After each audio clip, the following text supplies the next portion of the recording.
Dernière nouvelle. Traître à la sortie du Real Madrid choque tout le monde. Avant de continuer, abonnez-vous à la chaîne pour recevoir toujours de nouvelles vidéos.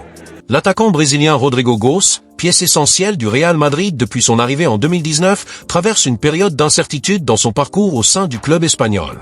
Selon ESPN Brasil, le joueur est insatisfait de son rôle actuel dans l'équipe et envisage de quitter le club à la fin de la saison. La combinaison de l'arrivée imminente de Kylian Mbappé, de la consolidation de Vinicius Junior comme titulaire indiscutable et du manque de place à son poste préféré a généré un malaise chez le numéro 11 qui évalue son avenir dans le football européen. Rodrigo s'est toujours distingué comme ailier gauche, poste où il a brillé à Santos et en sélection brésilienne. Cependant, au Real Madrid, Vinicius Junior occupe l'aile gauche, ce qui oblige Rodrigo à jouer fréquemment sur l'aile droite ou même en tant qu'avancante. Cette polyvalence, bien qu'utile à l'équipe, a limité les performances du joueur, qui estime ne pas pouvoir donner le meilleur de lui-même en dehors de sa position naturelle. Au cours de la saison actuelle, Rodrigo a disputé 50 matchs, avec 13 buts et 10 passes décisives, des chiffres en deçà de ses attentes et de celles du staff technique. En interne, le Brésilien a déjà exprimé sa frustration face au manque de continuité comme titulaire à gauche et au changement constant de rôle sur le terrain. L'arrivée imminente de Kylian Mbappé, un autre joueur qui préfère évoluer sur le côté gauche, intensifie les doutes de Rodrigo quant à son avenir au Real Madrid. Avec Mbappé destiné à être le protagoniste du projet du club, l'espace pour Rodrigo dans le 11 de départ devrait encore se réduire. Cette perspective a conduit le Brésilien à remettre en question son séjour dans un club où il pourrait ne pas avoir le rôle de premier plan qu'il souhaite. Face à ce climat d'incertitude, le marché européen commence déjà à s'agiter. Des clubs de Premier League, comme Manchester City et Arsenal, surveillent la situation de Rodrigo et pourraient présenter des offres lors de la prochaine fenêtre de transfert.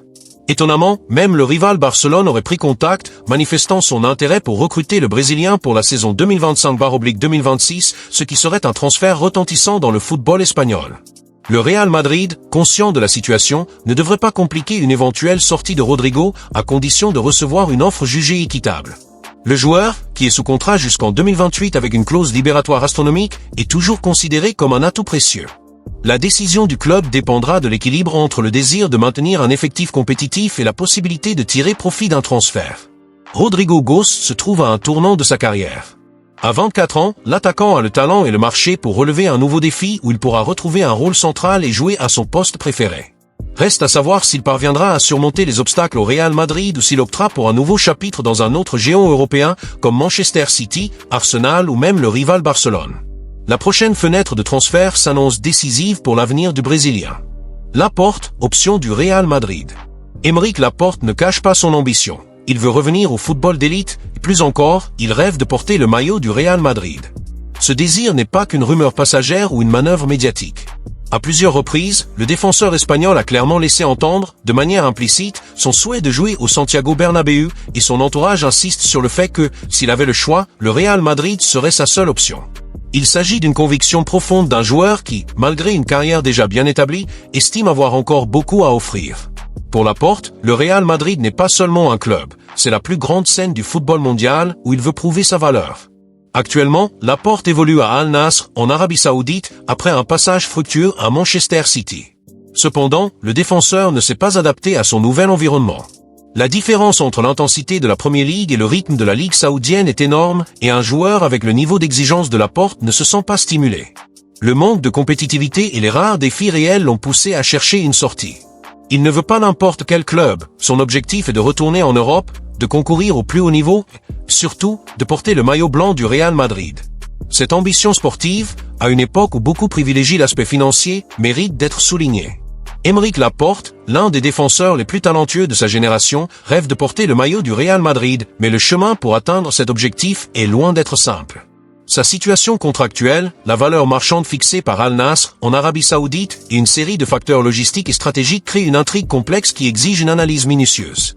Pour un joueur avec l'expérience et le pédigré de Laporte, qui a brillé en Premier League avec Manchester City et remporté des titres prestigieux, y compris la Ligue des Champions, le désir de revenir au football européen d'élite est plus que compréhensible. Cependant, les obstacles auxquels il est confronté sont nombreux et vont des questions financières aux négociations délicates avec un club qui ne semble pas disposé à lâcher facilement sa star. Explorons en détail chacun de ces défis en comprenant le contexte, les implications et les solutions possibles qui pourraient déterminer si Laporte parviendra ou non à concrétiser son rêve de jouer au Santiago Bernabéu. Tout d'abord, il est essentiel d'aborder la question contractuelle. Laporte a signé avec Al Nassr en 2023, après un passage réussi à Manchester City, où il s'est imposé comme l'un des meilleurs défenseurs d'Europe. Son contrat avec le club saoudien est valable jusqu'en juin 2026, ce qui signifie qu'en mai 2025, il lui restera encore 1 an de contrat. Cette durée contractuelle donne à Al Nassr une position de force dans les négociations. Contrairement aux joueurs en fin de contrat ou avec seulement quelques mois restants, Laporte n'a pas la liberté de négocier directement avec d'autres clubs sans le consentement de son employeur actuel. Al Nassr, conscient de la valeur marchande du joueur, exigera probablement une compensation financière substantielle pour le libérer. De plus, le club saoudien a investi massivement pour attirer des stars comme Laporte, avec des salaires astronomiques et des contrats à long terme, dans le cadre de sa stratégie pour rehausser le profil de la Saudi Pro League. Perdre un joueur du calibre de Laporte, qui est non seulement un athlète d'élite mais aussi une figure de marketing mondial, serait un revers significatif pour le projet du club. Par conséquent, Al Nassr ne semble pas enclin à faciliter sa sortie. Des sources proches du club indiquent que, bien que la porte ne soit pas complètement fermée, toute négociation sera menée selon des termes qui favorisent les intérêts du club saoudien, que ce soit par une compensation financière importante ou des conditions contractuelles spécifiques. La valeur marchande de la porte est un autre point central dans ce scénario. On estime qu'Al Nassr demanderait environ 18 millions d'euros pour libérer le défenseur, un montant qui, à première vue, semble abordable pour des clubs du calibre du Real Madrid ou d'autres équipes européennes de premier plan. Cependant, ce chiffre pourrait n'être qu'un point de départ. Le marché des transferts est notoirement imprévisible et les clubs disposant de ressources financières abondantes, comme Al Nassr, gonflent souvent les prix de leurs joueurs pour décourager les intéressés ou maximiser le retour sur leur investissement initial. Al Nassr a déboursé une somme importante pour arracher la porte à Manchester City et il est probable qu'il veuille récupérer au moins une partie de cette somme, d'autant plus que le joueur, à 30 ans, est encore en pleine forme physique. En outre, Al Nassr pourrait adopter une position rigide pour faire pression. Les clubs saoudiens ont montré, dans des négociations récentes, qu'ils ne cèdent pas facilement aux souhaits des joueurs ou des autres clubs, surtout lorsqu'il s'agit de maintenir la compétitivité de leurs équipes.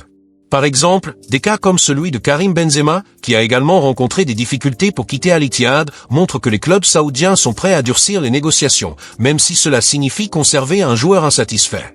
Pour Laporte, cela représente un défi supplémentaire, convaincre Al Nassr que sa sortie est bénéfique pour toutes les parties, que ce soit par une compensation financière ou d'autres concessions. Un autre obstacle majeur est la perception du marché concernant Laporte. Malgré sa qualité indéniable, son passage en Arabie Saoudite pourrait susciter des doutes parmi certains dirigeants européens.